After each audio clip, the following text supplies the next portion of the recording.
அண்மை செய்தியை பார்த்துக் கொண்டிருக்கிறோம். தமிழ் மாநில காங்கிரஸ் கட்சியில் யார் யாருக்கு வாய்ப்பு வழங்கப்படும் என்ற தகவல் வெளியாகி இருக்கிறது.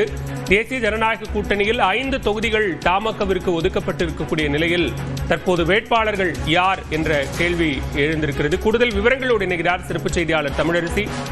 தமாகவை பொறுத்த வரைக்கும் யார் யாருக்கு மீண்டும் வாய்ப்பு கிடைக்கிறது, புதிதாக யாருக்கு வாய்ப்பு கிடைக்கிறது?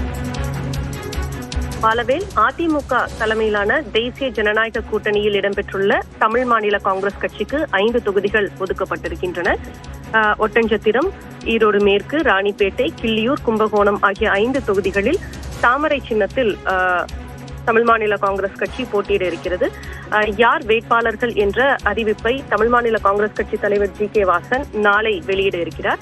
இந்த நிலையில குறிப்பாக ஒதுக்கப்பட்டிருக்கக்கூடிய ஒட்டன்சத்திரம் தொகுதியில தமிழ் மாநில காங்கிரஸ் கட்சியின் துணைத் தலைவரும் முன்னாள் சட்டமன்ற உறுப்பினருமான விடியல் சேகருக்கு வாய்ப்பு வழங்கப்பட இருப்பதாக தகவல் வெளியாகி இருக்கிறது.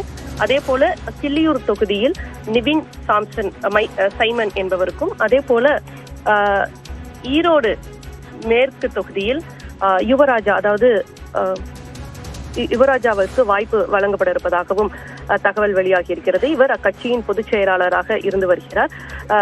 இந்த சூழல்ல அவருக்கு இந்த முறை வாய்ப்பு வழங்கப்பட இருப்பதாக தகவல் வெளியாகி இருக்கிறது. அதே போல ராணிப்பேட்டை தொகுதியில் கார்த்திகேயனுக்கும், அதே போல கும்பகோணம் தொகுதியை பொறுத்தவரை 2 வேட்பாளர்களுக்கிடையே கடும் போட்டி இருந்து வருவதால் இன்னும் அது தொடர்பான ஆலோசனை கூட்டங்கள் நடைபெற்று வருகிறது. எனவே அந்த தொகுதியில் போட்டியிடும் வேட்பாளர் குறித்து இன்னும் இறுதி முடிவு எட்டப்படாமல் இருக்கிறது. இந்த சூழல்ல நாளை அதிகாரப்பூர்வமான அறிவிப்பை அக்கட்சியின் தலைவர் வெளியிட இருக்கிறார். பாலா,